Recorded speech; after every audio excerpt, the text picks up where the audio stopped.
Hi guys, this is American History Visual Encyclopedia, and we've got pages 118, 19, 20, and 21. So on 118, it's a pretty simple paper. It's just got a picture of the Wright brothers' first flight. This was in Kitty Hawk, North Carolina, and made the dream of air travel a reality. New inventions such as the airplane and the automobile changed people's lives in the early 1900s, as did new ideas. An age of progress in many areas of American life, the Progressive Era saw individuals and government organizations launch programs of social and political reform to the benefit of many. And so we're going to hear more about that. And then if you look over on page 119, this is talking about the Progressive Era. And it says this was 1900 to 1920. So the freewheeling pace of industrial and urban growth after 1865 created huge economic imbalances. So this says that 1% of the population controlled 70% of the nation's wealth. So I had a note here in my notebook about this. Go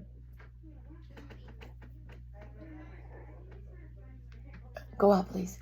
So it's important to understand that, here's what the thing in this reads about. It says,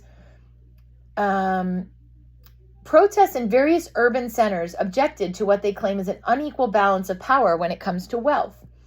Some have called this movement Occupy Wall Street, calling themselves the 99%.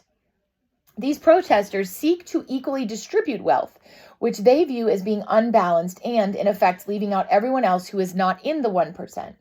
How do they propose to do this? There is no single solution, but the general tone of these individuals seeks to take some of the wealth from the 1% and distribute it to others. Such an approach hardly comes across as capitalistic, and we live in a capitalism, a society that uses capitalism. And it leads to criticisms that such an approach is more akin to socialism. In principle, capitalism allows everyone an opportunity to succeed financially.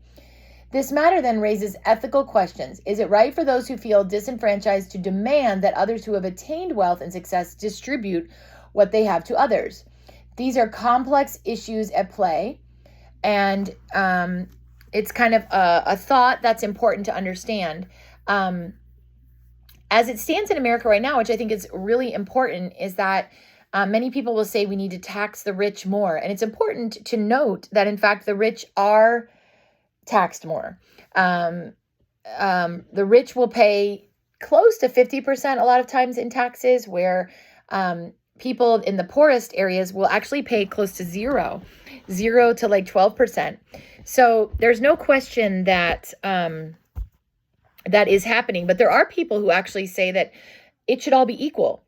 And that actually was not a capitalistic society. That's a socialist society. I do want to speak just on behalf of myself. My husband and I grew up I wouldn't say very poor, but pretty poor. Poor as in we skipped holidays. We didn't do Christmases sometimes. Sometimes there wasn't enough money to get the things that we needed. We would skip doctor's appointments, or we wouldn't have health insurance or things like that. So my husband decides to join the military, to pay to go to the Air Force, to pay to go to med school, to become a doctor. So now he's a doctor, and he's changed his wealth increase. Now, not everyone can actually do that, but we were able to do it without having to pay any money. So it is possible.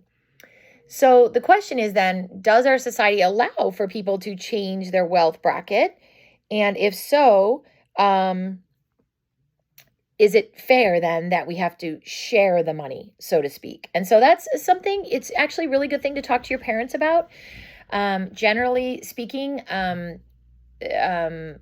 people will say we need to tax the rich, but in fact, the rich are taxed more. So just something kind of to be thinking about. I may include a video for you on this. I got a few ideas. I just got to check and make sure that they're completely appropriate for your age. Americans learned about widespread poverty in magazine articles by journalists called muckrakers, and this information prompted many people to take action. Reform efforts included labor movements which represented workers against corporations. Now that part is really important, right? These workers without a union, they're this individual, and if they're not making enough money, the the corporation will just say, you're fired. I'll go get this guy down the street, maybe someone from China, which is what part of the issue was, and he'll work for less. And if he works for less, why would I pay you more if he can do the same job for less? So there were also suffragists who fought for women's rights to vote, and there were political reformers who fought for more responsible government services. The combined efforts of reformers for political and social issues was known as the Progressive Movement. Okay, and so now we're on page 120, okay, and we're going to talk a little bit about this suffragist movement. If you guys have seen Mary Poppins, right, probably most of you see Mary Poppins, the mother is actually fighting for the right to vote, right? She's in the house singing before Mary Poppins comes in, and she's wanting women to have the vote. So beginning about 1900, a desire to change for the better or reform American society swept the country. Reformers had high hopes for the century that was just starting. They wanted to improve the relationship between citizens and government and citizens and industry, and also to encourage better behavior in individuals. This period was called the Progressive Era because those who worked for change hoped society would progress or move forward to a higher level of civilization. So women's suffrage, which always seemed like a weird word to me because suffer seems like it's something bad, right? But suffrage is the right to vote. Since the 15th Amendment had passed in 1870, African American men could vote. But at the turn of the century, women of all races were still denied that right.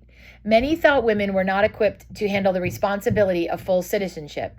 The drive for women's voting rights, or women's suffrage, gained momentum in the early 1900s. Carrie Chapman Catt provided energetic leadership for the suffragette movement. She urged groups to organize protests and parades and demanded action by Congress. So suffragettes, there's a picture here where they were heckled by spectators at first, but the women gradually won support. Each year the parades were larger and better organized. By 1913, 12 states had granted voting rights to women, but Congress still held back from passing an amendment to the Constitution. It wasn't until the 19th Amendment was ratified in 1920 that women could vote in all elections of the local, state, national levels of government. So then we've got women in Prohibition. Prohibition was when they decided that alcohol would be illegal. So many women felt strongly about prohibiting the sale and consumption of alcoholic drinks, which was known as Prohibition. Groups such as the Women's Christian Temperance Union, or WCTU, and the Anti-Saloon League gained support among middle-class women and many men for banning the drinking of alcohol. By 1916, 23 states had gone dry, but supporters felt only a national ban would stop alcohol's negative influence on society. Prohibitionists felt alcohol encouraged laziness, irresponsibility, and violent behavior. And in 1919, the 18th Amendment was ratified, and it prohibited any alcohol. And we'll talk a little bit more about that in our next section.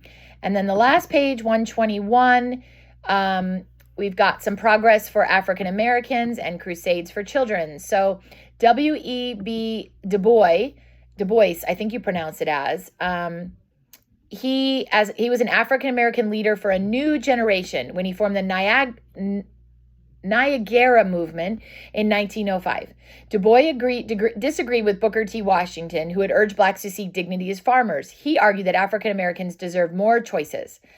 The Niagara movement fought the job discrimination and prevented them from seeking other work.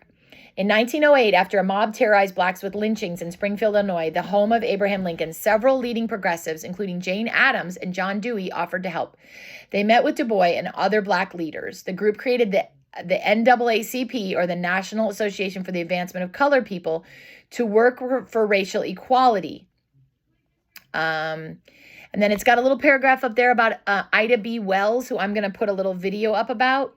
And we've also got crusades for children and children that are being required to work in places. And I'm going to have a little video about that. So this one's going to have a lot of little videos that I'm going to have you watch. And also here, school reforms. Most states were passing laws that said students needed at least 6 years of schooling. Yeah. And then McClure's Muckrakers, I'm going to have a little video on that. So stay tuned. There's going to be quite a few little videos for this.